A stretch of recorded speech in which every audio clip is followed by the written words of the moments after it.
Amén. Y continuando con lo que acabamos de oír, quiero profundizar un poquito más a lo que vimos el domingo acerca del aguijón de la carne en la vida de Pablo. 2 Corintios 12:7 dice Pablo: así que para impedir que me volviera orgulloso, se me dio una espina en mi carne, un mensajero de Satanás para atormentarme e impedir que me volviera orgulloso. En 3 ocasiones distintas le supliqué al Señor que me la quitara, y cada vez Él me dijo: mi gracia es todo lo que necesitas. Mi poder actúa mejor en la debilidad. En primer lugar, Pablo dice: se me dio una espina en mi carne, un aguijón en la carne. En el caso de Pablo, ese aguijón pudo haber sido una enfermedad. Ahora, los que enseñan acerca de la sanidad divina o el mensaje de la fe no aceptan que Pablo tuviese alguna enfermedad, porque dice que de ser así no podríamos predicar sanidad divina.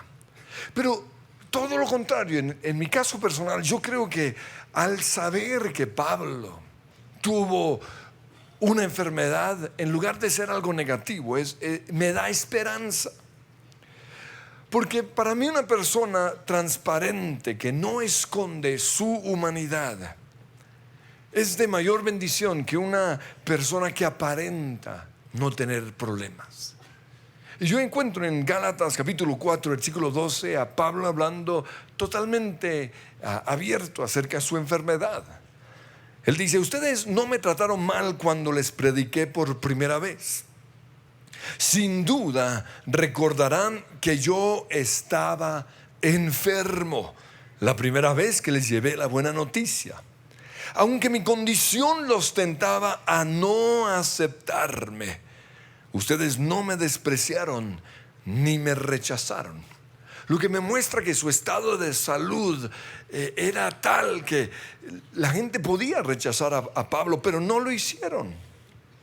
Y el versículo 15 dice: estoy seguro de que ustedes se hubieran arrancado los propios ojos para dármelos de haber sido posible.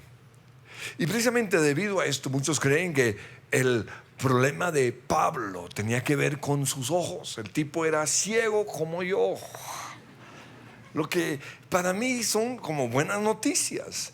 En Gálatas 6:11 dice: fíjense que uso letras grandes para escribirles de mi propio puño y letra estas últimas palabras. Si usted mira mi predicación, usted se va a dar cuenta que yo uso la letra número 16. La mayoría aquí usa número 12, pero yo no veo nada. Y en este momento en particular estoy pasando por una prueba porque se me dañaron las gafas que uso, las gafas progresivas, por no decir las bifocales. Entonces, debido a eso, tengo 2, uno para la distancia y otro para leer de cerca. Pero como aquí tengo que leer, entonces tuve que poner las de leer. Por eso en este momento yo solo veo nubarrones en el aire, no veo nada. Y el problema es que al levantar mi vista, por lo impresionante que es nuestro ojo, de repente se enfoca y comienzo a verlos de manera muy clara, pero luego cuando vuelvo a mirar mi papel no veo nada. Entonces me toca esperar un ratito. Entonces, el primer aguijón en la carne de Pablo pudo haber sido una enfermedad, pero también pudo haber sido una tendencia en su carne. Al leer las cartas de Pablo nos damos cuenta que el tipo era un poquito malgeniado, era como colérico. Y hay un libro que nos puede ayudar mucho con respecto a nuestros temperamentos, porque todos nuestros temperamentos hay debilidades. Y ese libro habla de cómo nuestros temperamentos pueden ser controlados por el Espíritu Santo. Pues en Hechos 15, versículo 37 dice: Bernabé quería llevar con ellos a Juan Marcos, pero Pablo se opuso terminantemente. ¿Cuántos conocen personas así? Personas que cuando no quieren algo simplemente no se hace. porque ellos son los que mandan. Y dice en el versículo 39, su desacuerdo fue tan intenso que se separaron. ¿Cómo sería el temperamento de Pablo, que le sacó la piedra a un hombre tan manso como Bernabé? Porque el tipo, según la Biblia, era una dulce paloma. Pero en esta confrontación se agarraron. Sin embargo, muchos años después, Pablo reconoció su error. En 2 Timoteo capítulo 4, versículo 11, él dice, y mándenme a Juan Marcos, porque lo necesito. Entonces sí, tenía sus problemas temperamentales, pero reconocía sus errores. En Hechos 23, versículo 2 dice, al instante, Ananías, el sumo sacerdote, ordenó a los que estaban cerca de Pablo que lo golpearan en la boca. Imagínense eso. Pero Pablo le dijo, Dios te golpeará a ti, hipócrita, corrupto. ¿Qué clase de juez eres? Y tú mismo infringes la ley al ordenar que me golpeen así. Y el versículo 4 dice, los que estaban cerca de Pablo le dijeron, oiga, ¿te atreves a insultar al sumo sacerdote de Dios? Y él les dice, ay, lo siento, hermanos, no me había dado cuenta de que ese tipo era el sumo sacerdote. ¿No les gusta eso? A mí me fascina, porque esta es la humanidad de Pablo, un tipo igual que nosotros. Él era mal geniado, y ese era quizás su aguijón en la carne. Pero también su aguijón en la carne pudo haber sido personas que le hacían su vida difícil. En sus cartas él las menciona. 2 Corintios 11:5 dice, pero de ninguna manera me considero inferior a esos superapóstoles, hasta les puso apodo, que enseñan tales cosas. Sí, podré ser un orador inexperto, pero no me falta conocimiento. Esos individuos son falsos apóstoles, son obreros engañosos que se disfrazan de apóstoles de Cristo.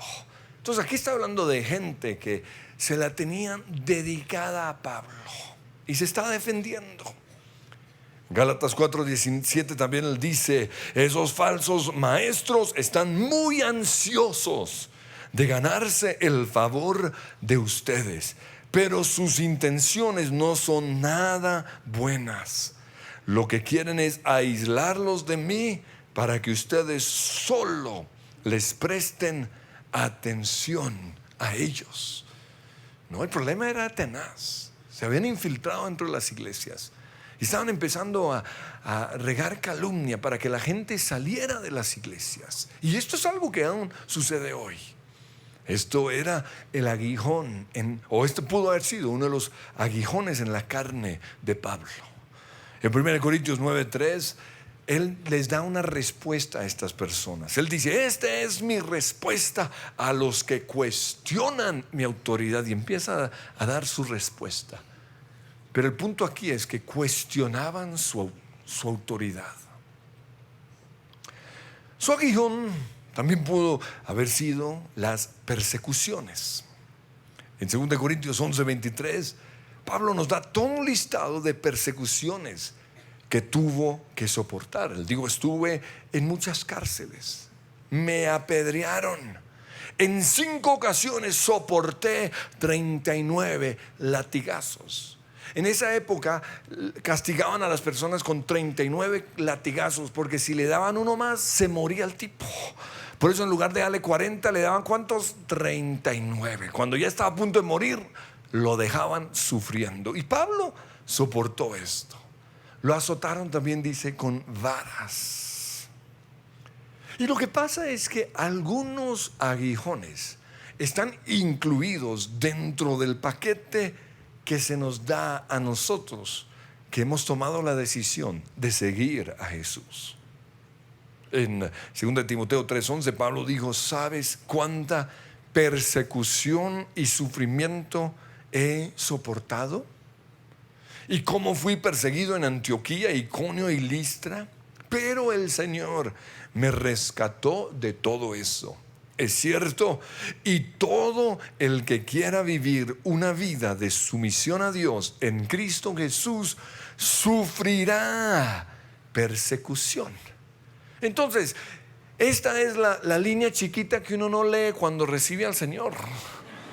No, uno lee perdón de los pecados, sanidad, liberación, gozo, pero no lee la letra chiquita. Y la letra chiquita dice que ¿qué? En el mundo tendrán aflicción. Es parte de lo que nos toca a nosotros soportar. Jesús dijo en Mateo 5:11: Dios los bendice a ustedes cuando la gente les hace burla y los persigue y miente acerca de ustedes, calumnias, y dice toda clase de cosas malas en su contra, y todo porque son mis seguidores. El simple hecho de ser seguidores de Jesús garantiza persecución. Y este pudo haber sido uno de los aguijones en la carne de las cuales hablaba Pablo.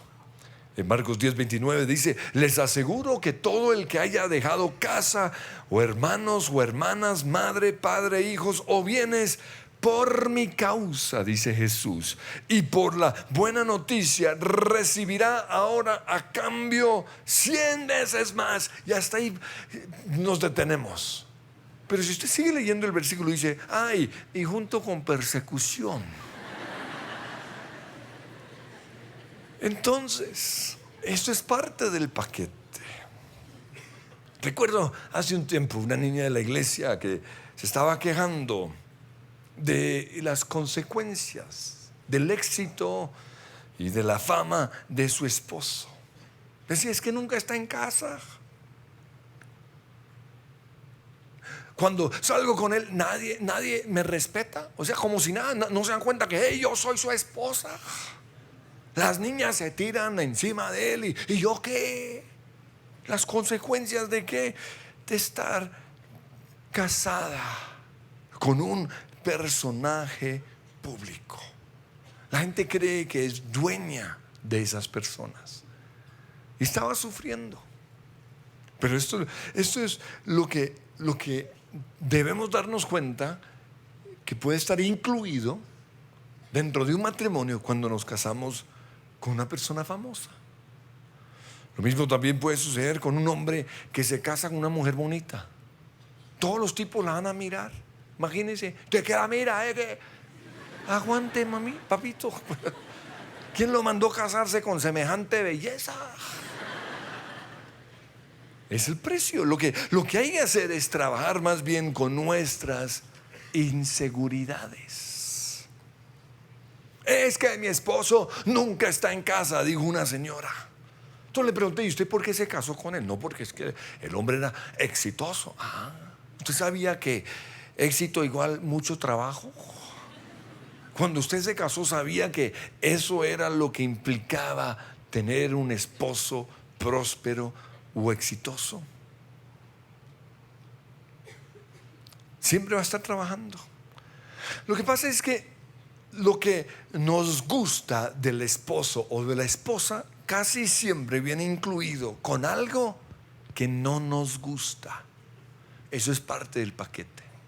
Y eso fue lo que nos pasa cuando decidimos seguir a Dios. Hay cosas que nos gustan, pero hay otros que no nos gustan mucho.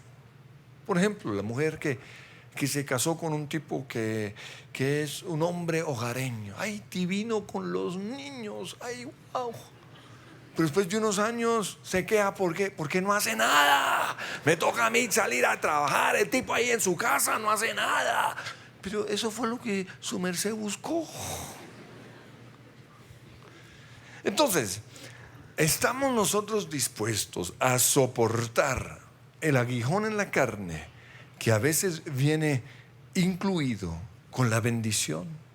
Al respecto, Pedro dijo en 1 Pedro 4:12: queridos amigos, no se sorprendan de las pruebas de fuego por las que están atravesando, como si algo extraño les sucediera.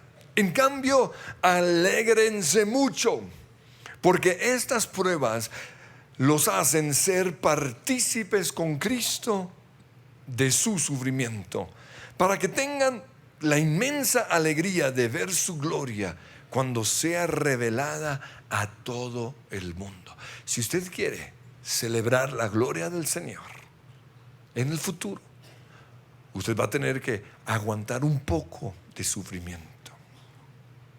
Ahora, en muchos, esa espina en su carne ha sido causada por sus errores. Errores como las deudas. Eso se convierte en una espina en su carne. Pero esa no fue la voluntad de Dios, ni tampoco algo del diablo. No, fue su error. Los malos negocios. ¿Quién lo mandó meter su plata allá? Las pérdidas financieras. También pueden ser las malas decisiones. Por ejemplo, con respecto al matrimonio. O sea, ¿por qué se casó con esa bruja? Una de las razones por las cuales aquí tenemos el curso prematrimonial es para que la gente no se case. No, o sea, hay muchos se van del curso, no comienzan 200 y terminan 20. ¿Por qué? Porque queremos que abran sus ojos. Decisiones equivocadas. Y si usted se casó con la persona equivocada, le toca cargar con ese aguijón toda su vida. No hay nada que hacer. Pero también decisiones equivocadas con respecto a la carrera. ¿Quién lo mandó a estudiar contabilidad? Imaginen toda su vida metido en números.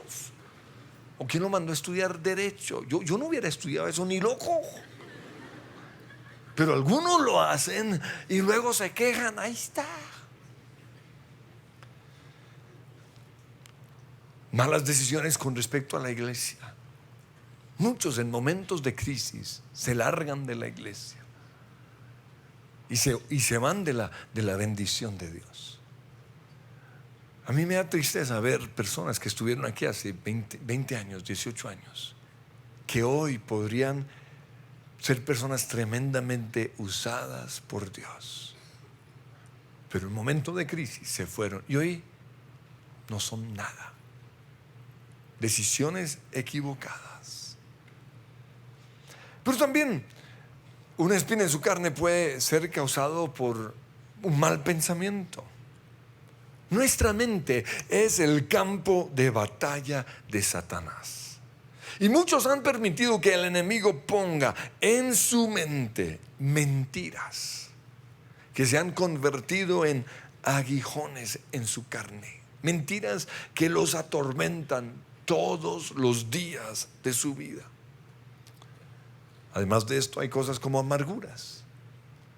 Una aguijón en la carne porque no quieren perdonar. Tristezas.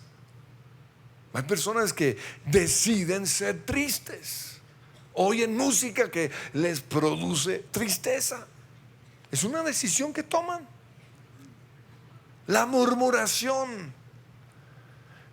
Y por eso tienen que soportar 40 años de su vida dando vueltas en el desierto. Y todo porque no quieren cerrar un ciclo en su vida. Y a ellos Dios les dice lo que en una ocasión le dijo una persona: la herida que tienes, tú mismo te lo causaste. Por eso, sánalo. Pero en segundo lugar, Pablo dice: se me dio una espina en mi carne, un mensajero de Satanás para atormentarme. Una de las cosas que nos muestra que un aguijón en la carne es originado por Satanás es porque eso se ha convertido en una obsesión.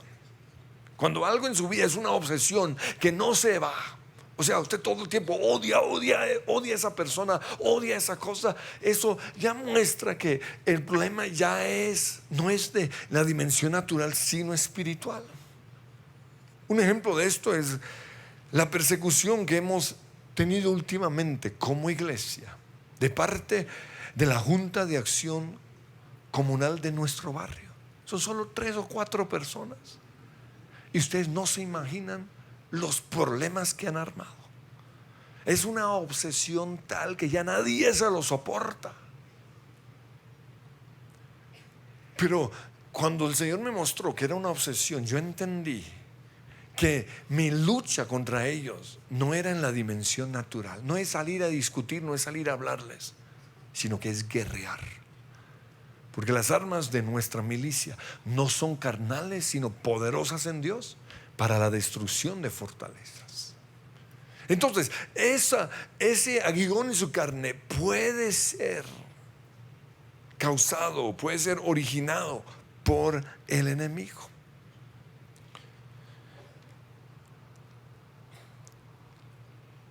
Que Dios no le haya quitado el aguijón en la carne a Pablo nos muestra que en muchas ocasiones Dios usa al diablo para cumplir sus propósitos. Entonces, viene de parte del diablo, pero Dios lo está permitiendo porque Él tiene un propósito. Entonces, hay momentos en los cuales Dios permite que el diablo nos atormente. Esto fue lo que pasó con Pedro. Jesús le dijo: hey Pedro, Satanás me pidió permiso para zarandearte como trigo, y yo le di el permiso. Lo mismo sucedió con Job. El diablo fue y le pidió permiso a Dios para quitarle todas las posesiones a Job y enfermar su familia, y Dios por alguna razón lo permitió. La Biblia también nos muestra que hay ocasiones en las cuales Dios dispone para nuestro bien lo que el enemigo ha ocasionado. Por eso en Romanos 8:28 dice: sabemos que Dios dispone todas las cosas para el bien de quienes lo aman. Pero también, en algunos casos, para lograr sus propósitos, Dios usa hasta el mismo diablo. Y un ejemplo de esto lo encontramos en 1 Reyes 22. Este es un caso en donde el profeta comienza a hablar de lo que Dios le mostró que estaba sucediendo en el cielo. Y ahí en el cielo, en la corte celestial, el Señor dice: ¿quién puede seducir a Acab para que vaya a pelear contra Ramot de Galaad y lo maten? El plan de Dios es que maten a Acab porque es bien malo. Y dice que en esa corte celestial hubo muchas sugerencias. Me imagino todos levantando: yo sugiero que hagamos lo siguiente. Y Dios: no, eso no sirve, no, eso no sirve. Hasta que finalmente un espíritu se acercó al Señor y dijo: yo puedo hacerlo. ¿Cómo lo harás?, preguntó el Señor. Y el espíritu contestó: saldré e inspiraré a todos los profetas de Acab para que hablen mentiras, para que le profeticen mentiras. Esto nos muestra que este espíritu que está hablando es un demonio. Y el Señor le dice: tendrás éxito, adelante, hazlo, tienes mi permiso. Y luego el profeta dice: así como ves, el Señor ha puesto un espíritu de mentira en la boca de todos tus profetas, porque el Señor ha dictado tu condena, le dice acá. Ahora, esta es una porción un poquito difícil de entender, pero nos muestra que hay momentos en los cuales Dios usa hasta los mismos demonios para cumplir sus propósitos. Pero lo tercero que dice Pablo es: para impedir que me volviera orgulloso. Para impedir que Pablo se volviera orgulloso, el Señor le dio una espina en su carne. Pero Pablo sabía cuál era la intención, el propósito de Dios con ese aguijón en su carne: impedir que se volviera orgulloso. La pregunta es esta: ¿usted conoce cuál es el propósito de Dios detrás de ese aguijón? Porque eso es lo que nos toca a nosotros descubrir. ¿Cuál es el propósito de Dios detrás de esa deuda que usted no logra pagar? ¿Cuál es el propósito de Dios detrás de una enfermedad? En medio de una prueba, lo primero que debemos hacer siempre es dar gracias. Cuando nosotros damos gracias, estamos confiando en que Dios lo va a usar para bien. Pero lo segundo que debemos hacer es preguntarnos: ¿cuál es la intención de Dios detrás de esta prueba? O mejor, preguntarle a Dios: ¿qué me quieres enseñar? ¿Qué puerta abierta hay en mi vida? ¿Qué embarrada quieres evitar? En el caso de Pablo, Dios quería evitar su orgullo. Pablo dice en 2 Corintios 12:7: he recibido de Dios revelaciones tan maravillosas, así que para impedir que me volviera orgulloso, se me dio una espina en mi carne. Debido a las revelaciones tan maravillosas que Pablo había recibido de parte de Dios, existía el peligro de que él se volviera orgulloso. Entonces esto nos lleva a preguntarnos: wow, ¿y cuáles serían esas revelaciones? Pues en 2 Corintios 12:2, Pablo dice: hace 14 años fui llevado hasta el tercer cielo. Si fue en mi cuerpo o fuera de mi cuerpo, no lo sé, solo Dios lo sabe. Lo que está diciendo aquí es: no sé si fui llevado en todo mi cuerpo a ese tercer cielo, o si simplemente fue una visión, o fui allí en mi espíritu.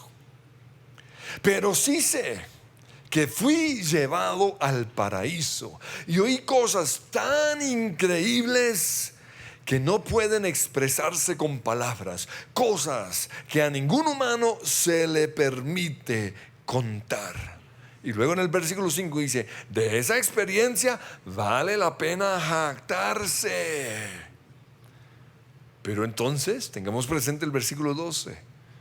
Versículo 7 dice: para impedir que me volviera orgulloso debido a esas revelaciones, se me dio una espina en mi carne.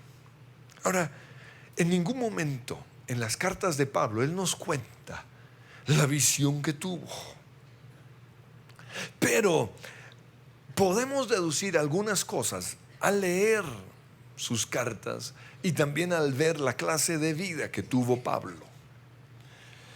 Yo creo que Dios le reveló lo que va a pasar en el reino de los cielos, es decir, en el futuro, en el Apocalipsis, cuando ya no exista la maldad en el universo. Va a ser algo espectacular. El cielo y la tierra va a ser como Dios originalmente lo planeó. Es que algunos cristianos creen que en la eternidad vamos a estar ahí en un jardín. Imagínense todos ahí en un jardín cortando flores. Ay, qué pereza. Otros creen que vamos a estar en una nube con unas arpas. Qué pereza. Ojo, si la tierra es tan espectacular, existiendo la maldad en medio de nosotros, imagínense lo impresionante que va a ser el cielo. Y esa fue la revelación que él tuvo. Pablo vio lo que nosotros vamos a hacer en el cielo, pero él también entendió que eso depende de lo que hagamos aquí en la tierra. Todo lo que cosechamos aquí todo lo que sembremos aquí lo vamos a cosechar allá. Por eso Pablo se dedicó a tener tesoros en el cielo. Él perdió todo interés por lo que está pasando aquí en la tierra. Y lo que él vio fue tan grande y tan impresionante que a partir de ese momento a Pablo no le importó nada aquí en la tierra. No le importó tener plata, no le importó tener fama, tener poder, no le importó ni la vida, ni siquiera el matrimonio. Lo único importante para él fue servir a Dios. Entonces en 1 Corintios 7:7 él dice: quisiera que todos fueran solteros igual que yo. Entonces, para los que están haciendo el curso prematrimonial, esta es la palabra de Dios para ustedes hoy. En el versículo 29 dice: déjenme decirles lo siguiente, amados hermanos, el tiempo que queda es muy breve. Esto fue escrito hace 2000 años. Si entonces fue breve, imagínense ahorita. Estamos muy cerca de la segunda venida. Así que, dice él, de ahora en adelante, los que estén casados no deberían concentrarse únicamente en su matrimonio. Los que lloran o los que se alegran o los que compran cosas no deberían ser absorbidos por sus lágrimas, ni su alegría, ni sus posesiones. Los que usan las cosas del mundo no deberían apegarse a ellas, pues este mundo, tal como lo conocemos, pronto desaparecerá. Quisiera que estén libres de las preocupaciones de esta vida. Un soltero puede invertir su tiempo en hacer la obra del Señor y en pensar cómo agradarlo a Él. Pero el casado tiene que pensar en sus responsabilidades terrenales y en cómo agradar a su esposa. O sea, tiene que ir a comprar rosas, tiene que comprar la nevera, todas esas cosas.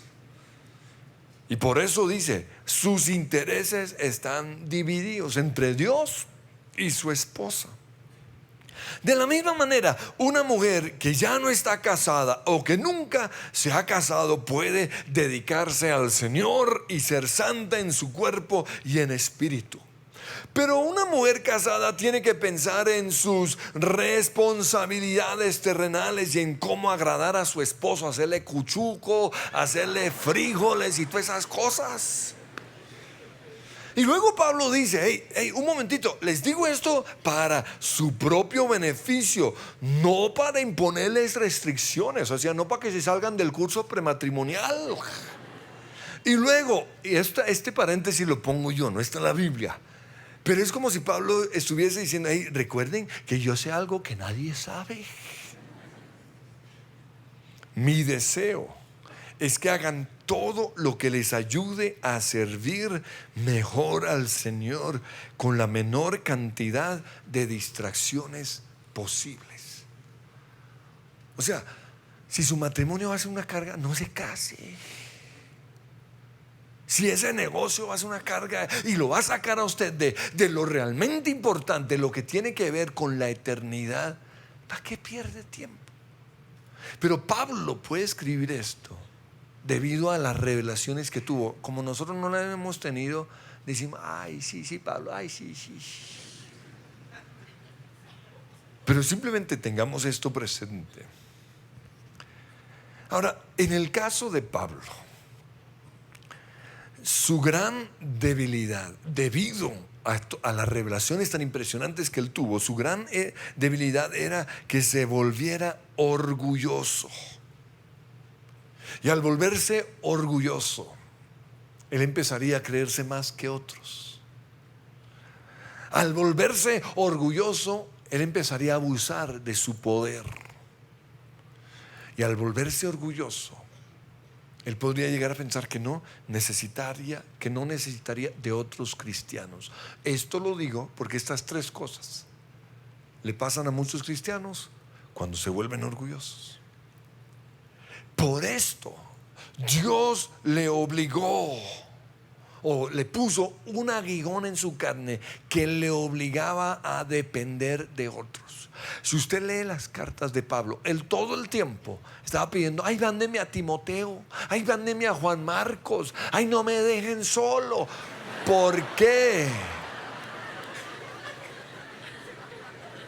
Pero ojo, que ese es nuestro Dios. Cuando uno es así como muy, yo no necesito de nadie, Dios dice, no, espera y verá. En el caso nuestro, debemos preguntarnos, ¿qué hay en nosotros que podría impedir que la voluntad de Dios se haga? ¿Qué hay en nosotros o cuál es la tendencia en nuestra carne que podría ser un obstáculo para que el reino de Dios avance? Tenemos que conocerlo. Y por último, después de Pablo rogarle a Dios que le quitara ese aguijón en la carne, el Señor le responde diciéndole: mi gracia es todo lo que necesitas. Mi poder actúa mejor en la debilidad. Esto mismo nos dice Dios hoy a nosotros. Si hay algo en nuestra forma de ser que nos cuesta aceptar, digamos, el ser desordenados, desorganizados, malgeniados, olvidadizos, torpes, si hay algo en nosotros que nos cuesta aceptar, el Señor nos dice: hey, mi gracia es todo lo que necesitas. Mi poder actúa mejor en la debilidad. Y para mí esto es un versículo que me bendice, porque si hay alguien aquí bien torpe, soy yo. O sea, el último que yo usaría para ser pastor de una iglesia sería yo. Pero es que yo soy el cumplimiento de que lo vil y lo menospreciado es lo que Dios usa. O sea, Dios en su gracia y en su misericordia puso su tesoro más preciado en esta vasija de barro. Y a veces me odio por cómo soy. Pero para mí, o para personas que no soportan su forma de ser, el Señor nos dice: mi gracia es todo lo que necesitas. Mi poder actúa mejor en la debilidad. O sea, todo lo contrario. Por ser precisamente como soy, el poder de Dios se manifiesta más. Si tenemos una enfermedad física como esclerosis múltiple, cáncer, diabetes, si tenemos algo así, el Señor nos dice: mi gracia es todo lo que necesitas. Mi poder actúa mejor en la debilidad. Si el problema es emocional, depresión, tendencia al suicidio, o si es un problema financiero, o es una situación difícil en nuestra vida, el Señor nos dice: mi gracia es todo lo que necesitas. Mi poder actúa mejor en la debilidad. Si ese aguijón en la carne es una persona que nos saca la piedra, que nos ha hecho mucho daño, llámese jefe, amigo, esposo, familiar, yerno, lo que sea, el Señor nos dice: hey, mi gracia es todo lo que necesitas. Así como te amé,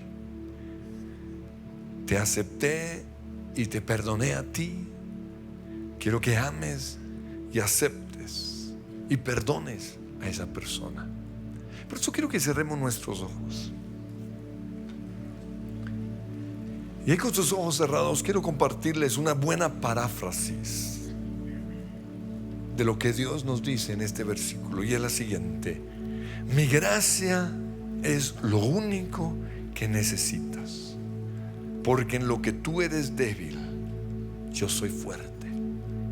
Así que quiero que piensen en qué somos nosotros débiles, y quiero que se lo diga al Señor: esta es mi debilidad.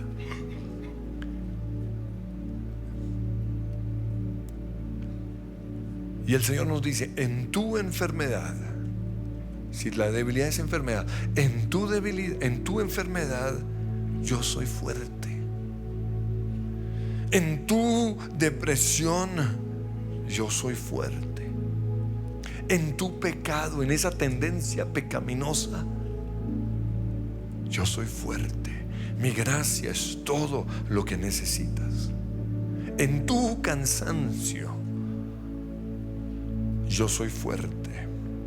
En tu dolor, yo soy fuerte. En tu pobreza, yo soy fuerte.